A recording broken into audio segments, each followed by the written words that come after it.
won't believe this. I used the body double. That wasn't the real me at the mock trial.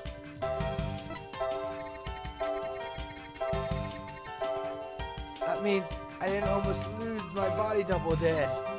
I slipped out stealthily while my double took care of the trial. I had the one of the campus. So, I'm the killer. Juniper's innocent.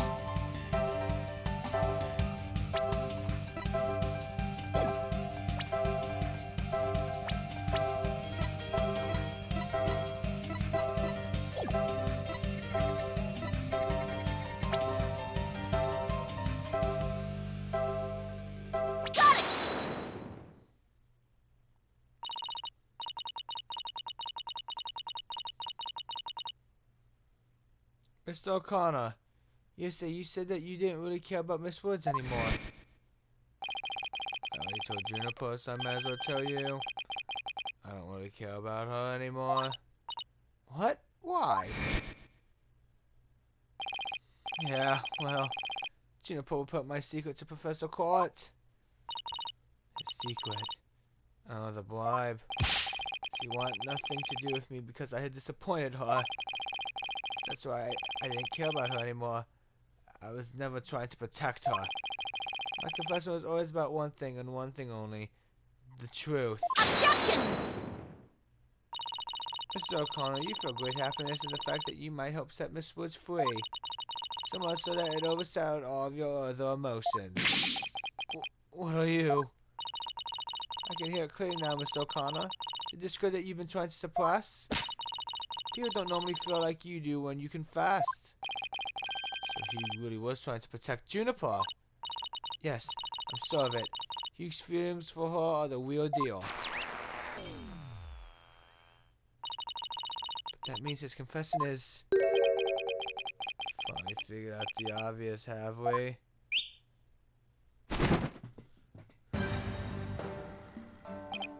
Why, Prosecutor Blackwell, you're back! Confession was not but why I said for the part about being in the mock trial. Can we all agree now that the killer's the one in charge of the audio, i.e. the accused?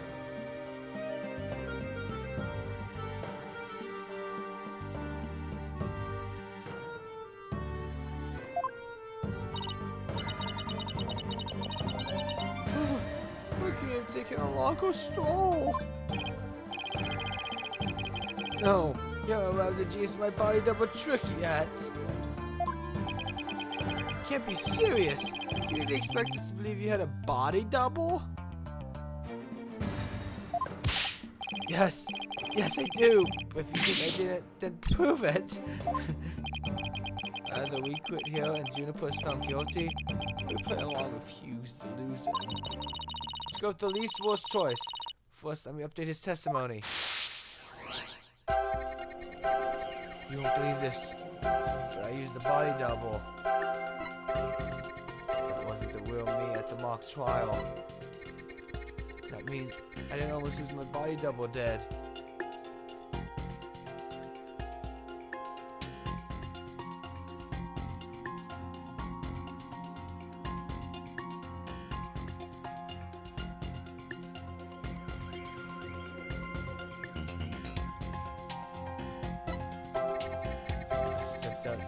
Stealthily while I double took care of the trial. I had the one of the campus. So I'm the killer.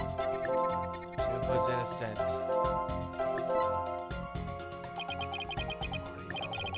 What a bunch of baloney.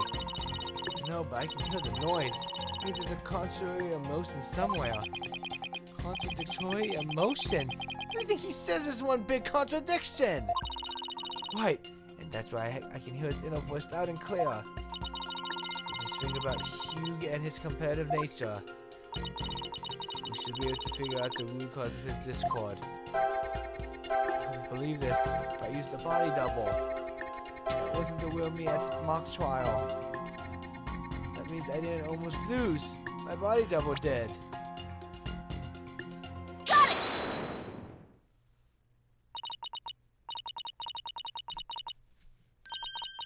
I didn't almost lose, you say. Very odd.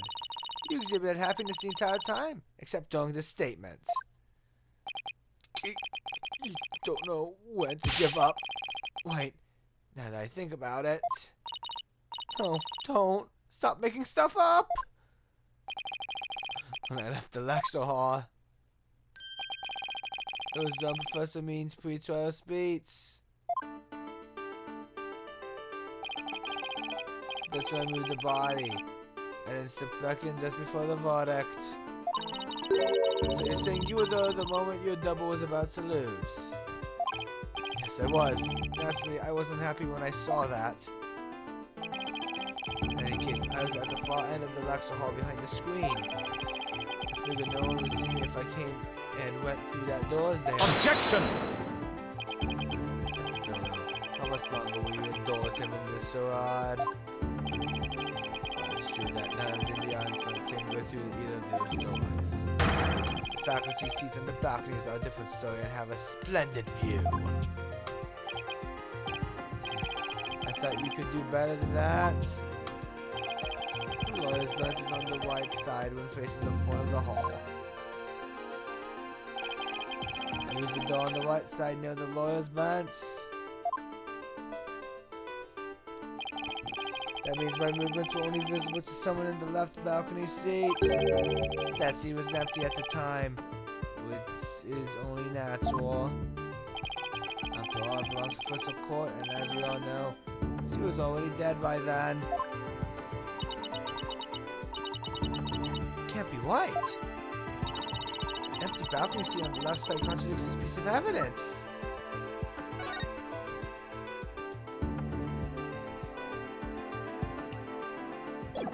Take that!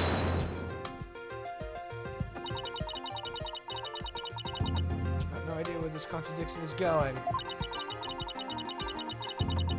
But I don't have any other means at this point. So I just have to follow and see where this takes me.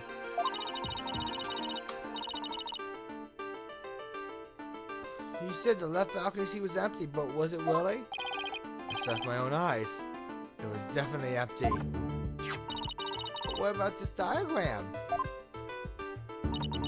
According to this, Professor Means was supposed to be seated in the left balcony seat. But if he left the lecture hall during his pre-trial speech, he would have been standing there at his seat addressing the students and faculty. No, this can't be right.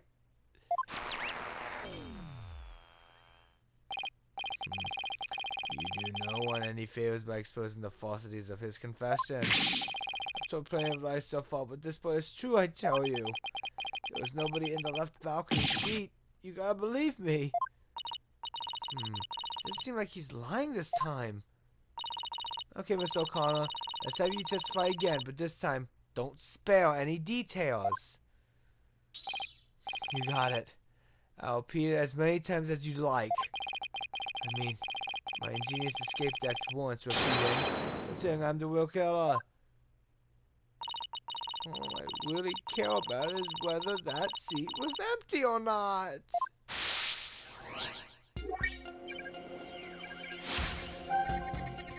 Second floor is deserted. Why won't you believe me? It's true, I tell you. I went out through the back door without anyone noticing. Then all I had to do was go through the empty audio control room.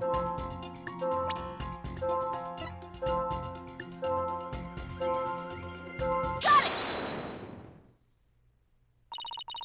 I took breathless sadness and fear right after you said this part. It's as if you said something that you shouldn't have. What's wrong with you? You show a real person's inner feelings for all to see. Mr. O'Connor, it's you who's revealing your inner emotions by the way you speak. Plus, I have a good idea about why you're feeling sad. You're a horrible person. Can't you just leave me be? You said that you went through the empty audio control room? But that's not true, is it? There's someone who returned from there once Professor Means finished his speech. And that someone who was in the audio control room was...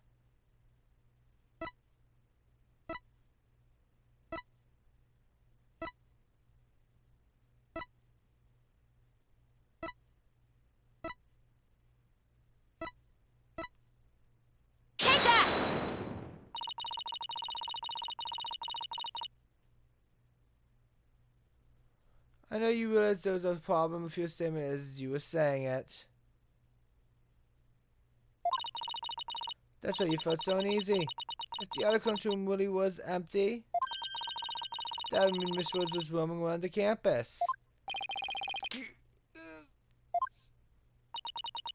Mr. O'Connor, if you really want to protect Miss Woods, just tell the truth. If you believe in her, revealing the truth is the same as protecting her. Juniper's innocent. That's the truth. But in this dark age of the law, the truth can be easily twisted to serve anyone's needs.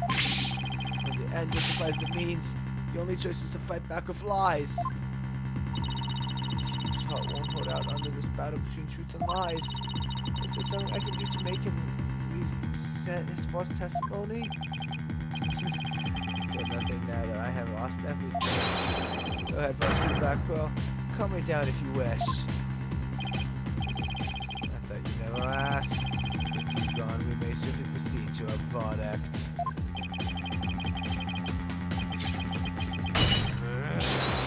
Yeah! The evil got his shackles again! I don't want to be the poor accountant at the detention center. O'Connor, in deference to your power, I'll limit your suffering with one clean blow. Hold it! Could you wait just one moment before you cut him down? Silence! Do not come between a samurai and his foe. I never learned about this in law school. Careful, prosecutor. Remember that stalking experience you had last time?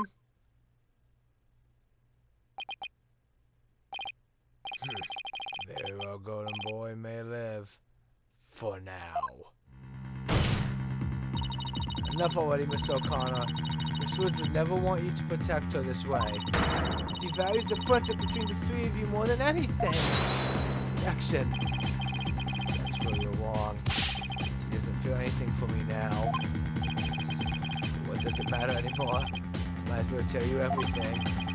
This is no doubt you, but I am not and never was a genius. Sorry, but I already knew. Me too. And don't forget me. In all fairness, it was pretty obvious.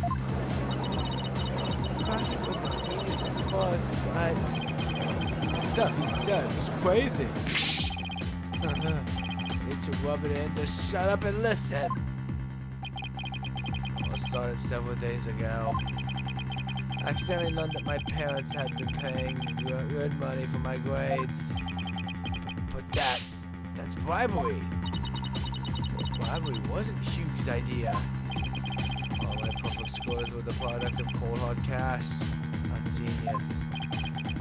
Even worse, when I confronted my parents about it over the phone,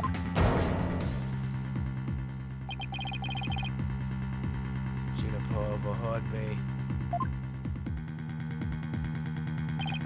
Oh my, what a terrible misunderstanding. I've been living a lie. I don't know what else there is to say. I'm a genius. I'm completely worthless. A perfect zero.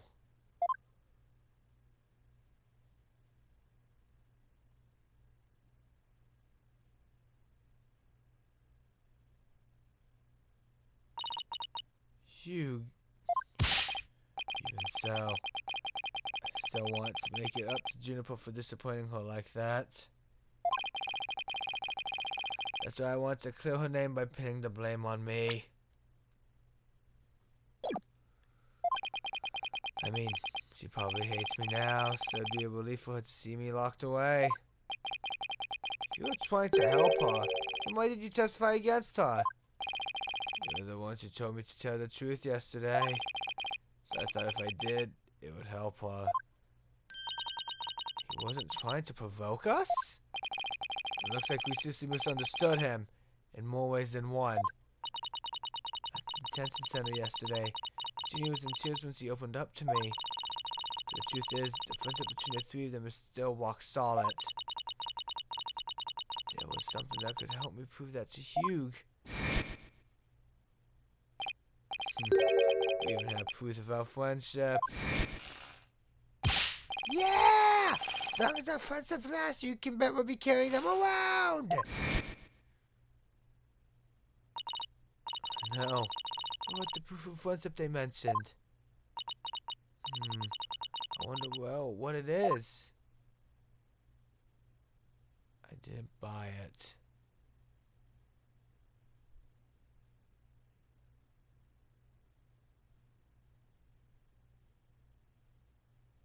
It's handmade, and there's only one like it in the world.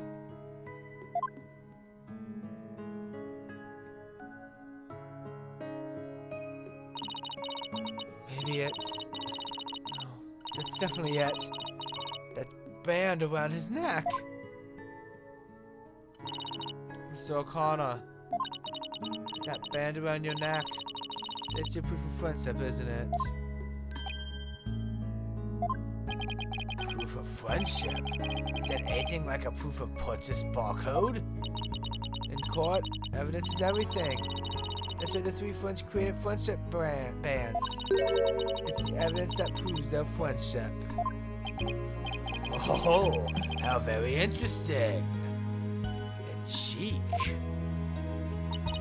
If they had any doubts about their friendship, they can look to the proof they have on hand. That's why Mr. O'Connor's hand always goes to his neck when he's pressured. That proves he still has feelings of friendship towards the other two. It doesn't matter if I wear it, if those two... Objection! But they feel the same way too. I know they wear their friendship bands somewhere. Junie and Robin must feel the same. As Hugh, I just know it. Everything Hugh has said leads me to believe that. In fact, he may also have just told me that the other were their proof of friendship.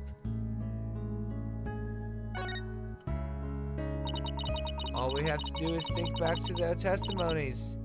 Ready? Miss Newman holds her arm and pressured. And Miss Woods holds her wrists. I know Miss Woods very well. She would never abandon her friendship with you over something like this.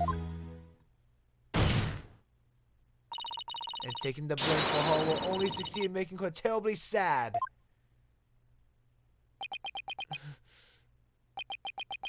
Oh.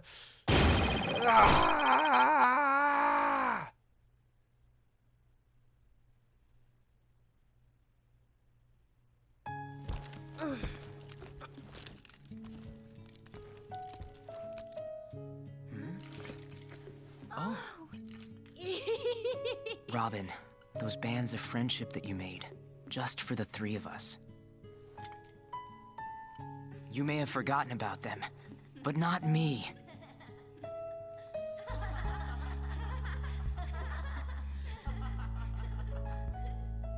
Hugh! Ah. Hey, Hugh!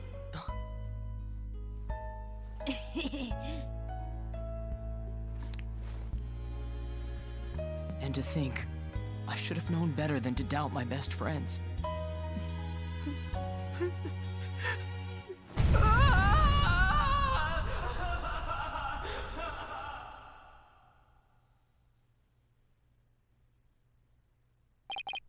I didn't kill anyone. I didn't have a body double. I didn't move the body. I didn't even see it. They made it look like I'm speed reading. Then in the other match in the bar exam, I haven't read a single word. Well, you could have fooled me. In fact, you did. You...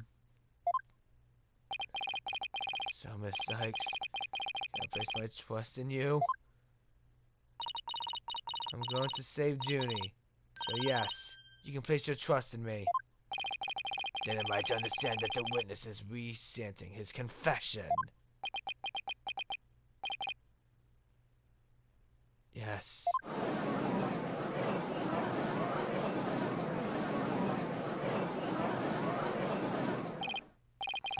A most roundabout trial. I must prefer the turnabout variety myself. Now we are back to the fact that there was but one suspect who lacked an alibi. Which is, in the end, the truth you've been seeking this entire time. So we're back to square one. Now I'm exhausted and depressed. Probably doesn't matter at this point. I might as well update the mood matrix.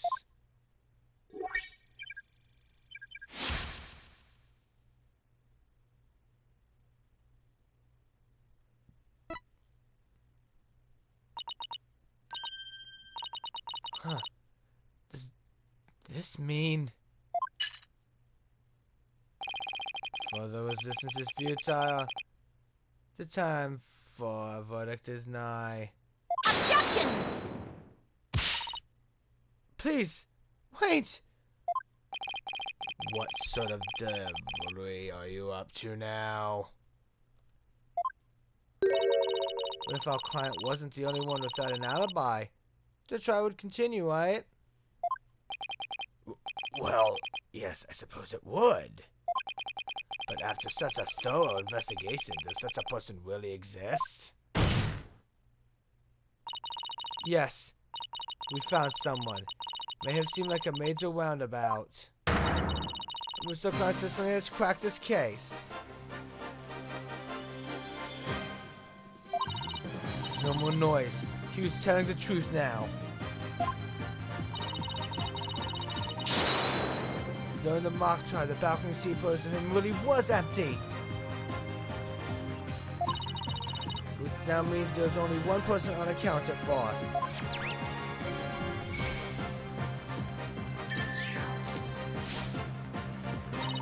Said Juni, the only person without an alibi during the mock trial is... Take that! The balcony seat was empty. That much is true, isn't it, Mr. O'Connor? That's right. How many more times do I have to say it? So basically, Professor Means wasn't where he was supposed to be during the mock trial. Silence! Never mind you, every last soul that likes to hard-hearted deliver his speech. Objection! I know, and that's not in dispute here. Now let me explain how a speech could be given from an empty seat. It was... What if the speech was pre-recorded? That's the only way the speech could have been delivered from an empty balcony seat. Jackson!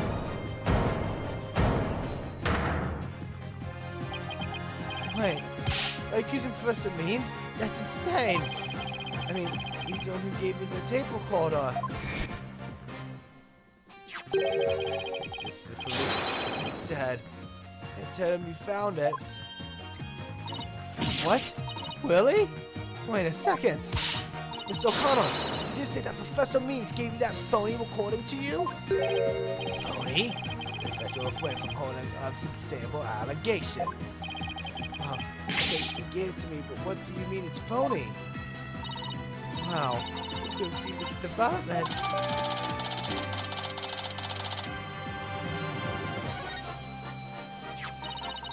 The voice said at Yorgana, as recorded on this tape, was dubbed onto it using the line Alkaline said in the mock trial video. Why, this is an extremely crucial piece of evidence.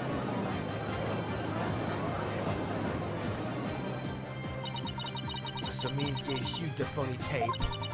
If that's really true, then Professor Means has guilty written all over him. Your Honor, the defense needs to call Professor Astral Means to the stand. Silence!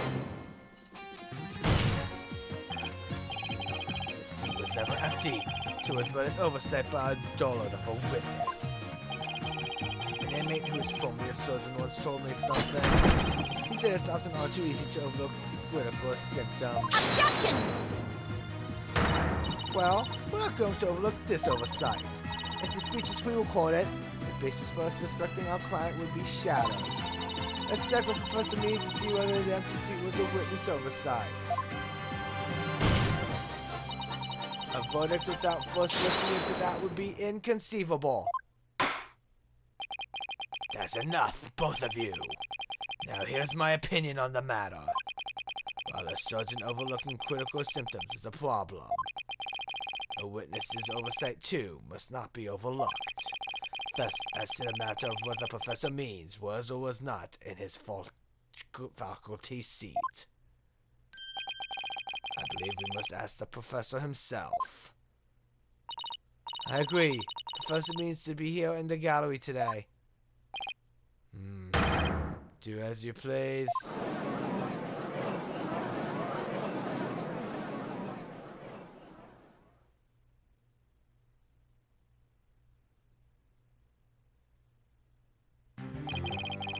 Will you please state your name and occupation for the record? Certainly. I am Astral Means. I teach the lawyer course at Fairness Legal Academy, and let me add, that's wow. I welcome any opportunity to assist with the trial. I don't care for this undue suspicion. Don't worry, Professor. We're just interested in the mock trial video right now. Reason's taking a look at the speech you gave. Can we carry you to cooperate your cooperation in this? Very well. That's all you're interested in. Please proceed, Miss Sykes. We need to find some sort of evidence that shows the speech was pre-recorded. Alright, I believe we're ready. Let's roll the video.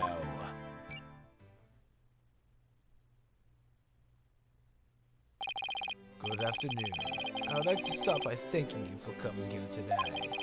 The mock trial, the crown jewel event of the school festival will begin shortly. When I was a student, I too could hardly wait for this day to come. Oh no, I've forgotten how long and boring his speech was. Wake me up once this is over. Hey, no fair!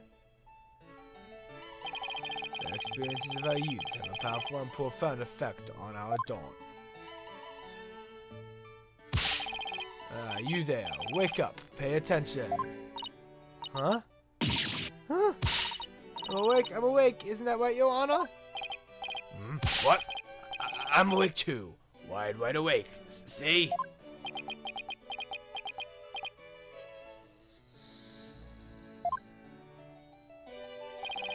Once again, a pure white lady justice will be watching over all of you today.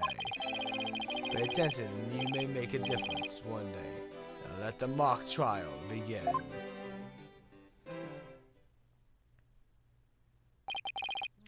is about it. One of my better speeches if I do say so myself.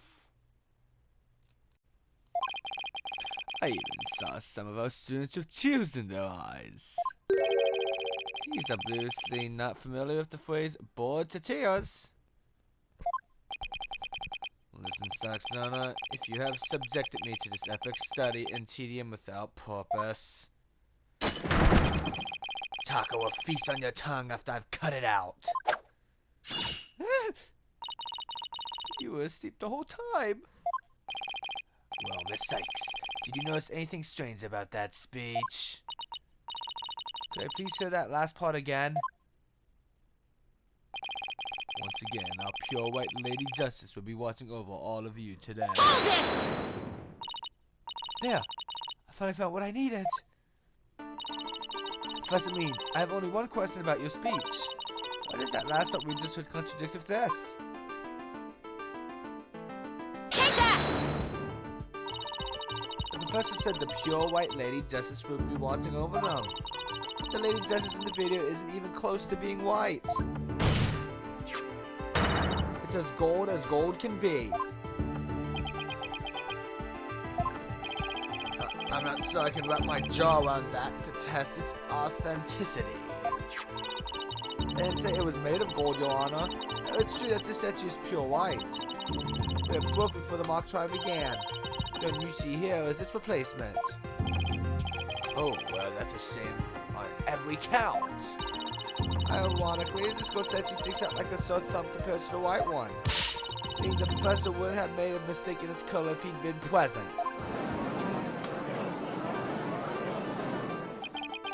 It seems that I have caused some confusion.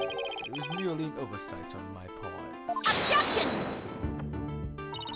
The statue was in the middle of the room. How could you not know what it looked like? Well, I was in a balcony seat. Furthermore, the statue had previously been white. I'm afraid this isn't sufficient evidence of this meeting being pre-recorded. I had an answer long ago. The accused is the only one to leave the lecture hall. No, wait! There's got to be something that can prove that this speech was pre-recorded. According to the mock trial video, the speech started here and ended here. It was a little over 10 minutes, but I doubt anyone wants to be tortured again. It's only a little over 10 minutes. I feel like it went on forever. How did you figure out how long it was? Easy. There's a timestamp in the top right. All you have to do is subtract the time the speech started from the time it ended. The speech goes from 10-minute mark to 20:35. Wait a second. But sure, I've seen the same interval of time listed among the evidence. Maybe there's a way for me to use the speech sample so that it was pre-recorded.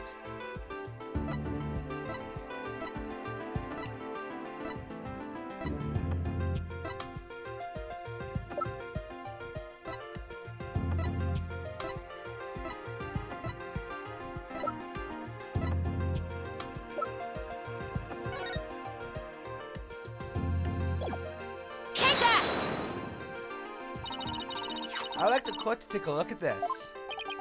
And this is the voice pronounced that proves the voice on the tape recorder belongs to our client. Yes, but did we just establish that the voice on the tape recorder was a fabrication? We did. But what I'd like to focus on is the noise that is also there. Noise. Yes. The defense believes the resultant when the tape's previous recording was a waste. And what do you hope to prove by that? The length of the noise is what's important. It's 10 minutes and 35 seconds in all.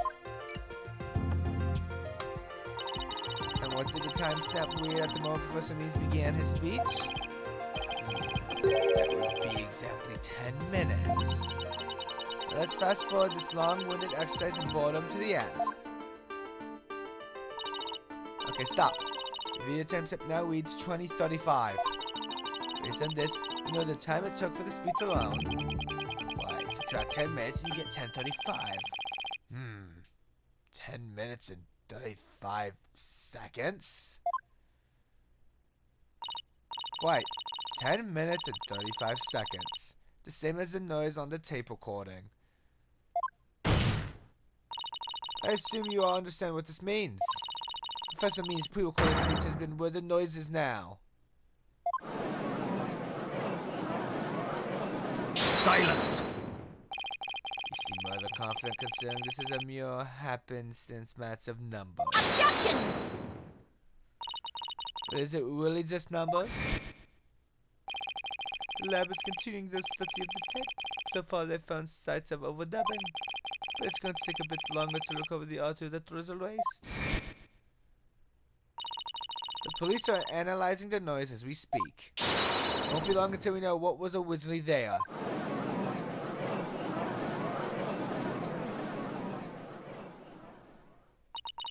Now I'm sure of it. The professor was trying to create an alibi with the recording. By pinning the crime on Junie. Well, he's not gonna get away with it. Not on my watch. Miss Sykes. I believe you are well aware of my methodology. Even if Juniper were the perpetrator, I would vigorously defend her as per my word. accomplice, I offered to be her lawyer. Alas, look what happened. All I've stated are obvious deductions deprived from evidence and testimony. Truth be told, I had no intentions of testifying. I had been keeping quiet for Juniper's sake. But now that you cast this blame upon me, I have no choice but to reveal the truth. Uh-oh. This doesn't sound good. I will now reveal the truth behind why I had to pre-record my speech before the mock trial. I, Professor Means, always say what I mean and mean what I say. By all means.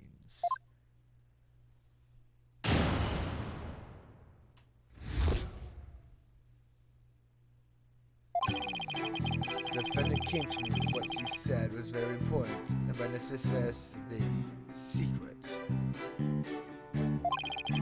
She asked me to pre-record my speech and come to the audio room during the mock trial. Juniper confessed to the murder and asked that I get her declared innocent in court. She also said I'd become an accomplice after losing my alibi due to the pre-recording. When I said I would protect Juniper, I meant it because it's the humane thing to do.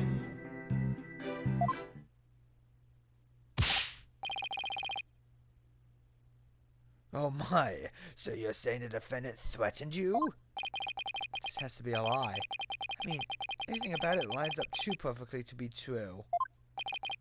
On this most consequential of occasions, let me be completely frank with you. Juniper has truly taken to heart my teaching that states the end justifies the means. I don't believe you. When she asked me to defend her, she said I must also prove her two friends innocent.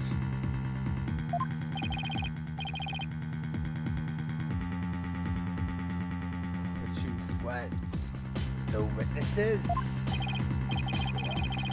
Hugh O'Connor and Robin Newman. I assume so all three walked free.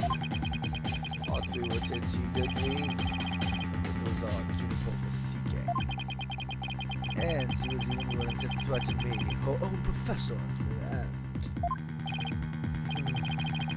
You, no doubt, had high praise for her ruthless tactics. Yes, well, it is why I vowed to vigorously defend her despite her threatening me. There was a time when lawyers really sought the truth if they wished for victory in court. But alas, those days are over. Now the defense of justice all on in all that is good, and justifies the means. I'm so sick of hearing that phrase! Though it truly grieves me so, I must tell you this. Forsake the truth, if it's what you seek.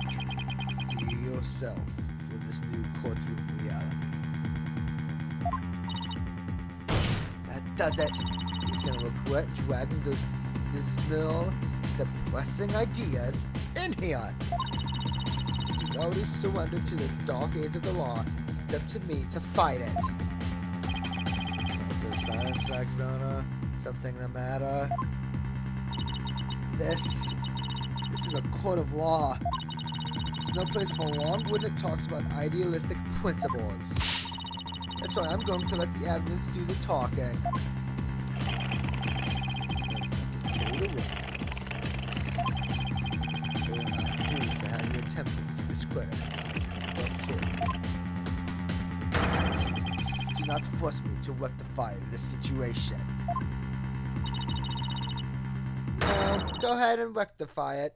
Only if I lose and you win, that is.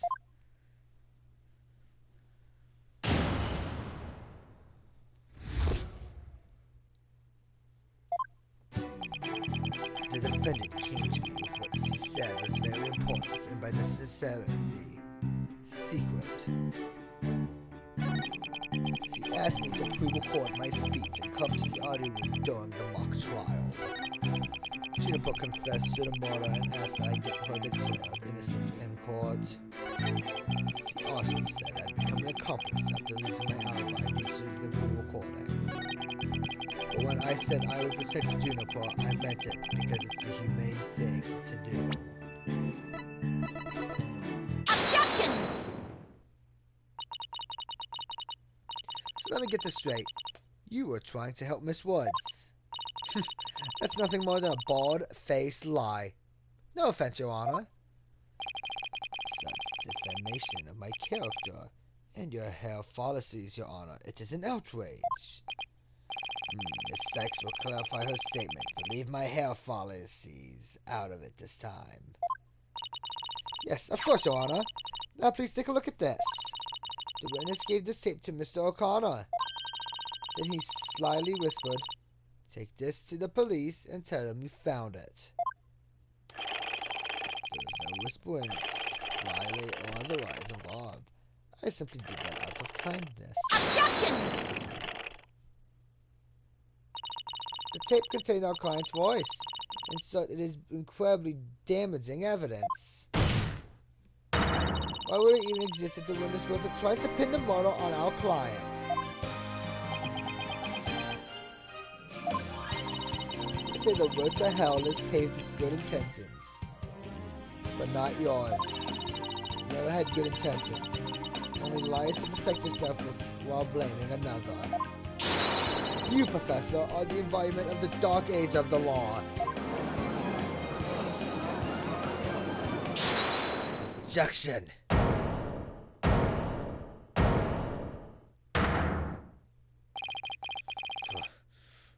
Why, you little...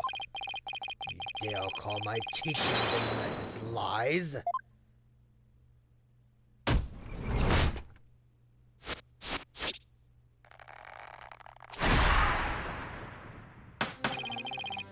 Themis Legal Academy is a proud institution. It's the most powerful in the world. You never forget what true education and learning means once I do with you.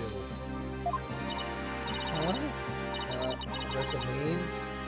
What's with your hair? Quiet! No talking in class! Ow!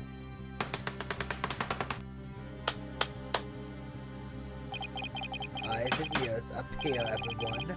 Homeroom is now in session. We begin with roll call. Athena Sykes.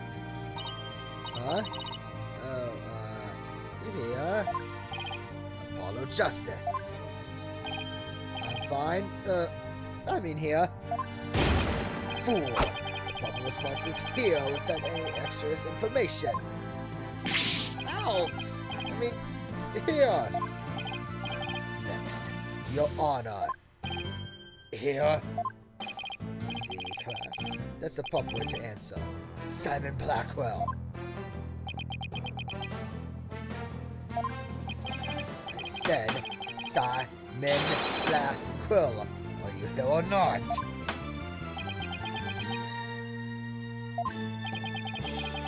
There is one, isn't there? Well, then I'll just mark you absent. Now get out of my class this instant! Get out. Very well, if that is your wish. Who am I to define my homeroom teacher?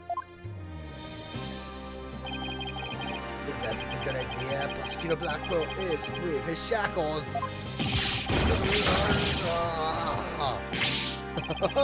This happens, I was a member of my high school's disciplinary committee! But is that really so shocking? Conspiracy lapdog to teacher's pet. What a malleable mutt you all fool white. Very good, Bobby. You just earned a gold star and a promotion to head disciplinarian. Alright, class is now in session. Why do I have the sudden urge to go to the nurse's office with a stomachache?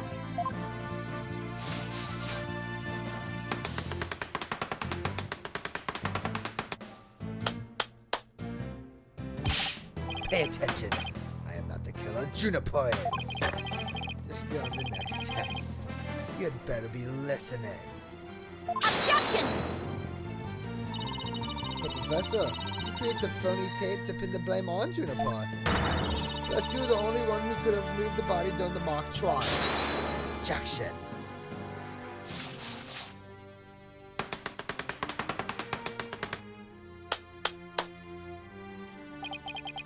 Athena, so to think you would label me a murderer. Now pay attention. The murderer occurred on the 23rd between 6 and 8 p.m. I was already at home by that time, so how could I have been involved in this crime? Objection! First means, can you really prove you had already gone home by that time? Objection! Can you prove that I was still at school? No, I can't.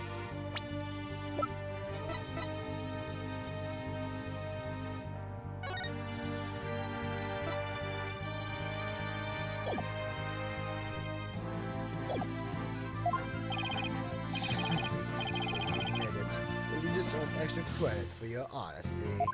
You have also earned yourself laboratory cleaning duties until you graduate. I did enough of that at the office. Objection!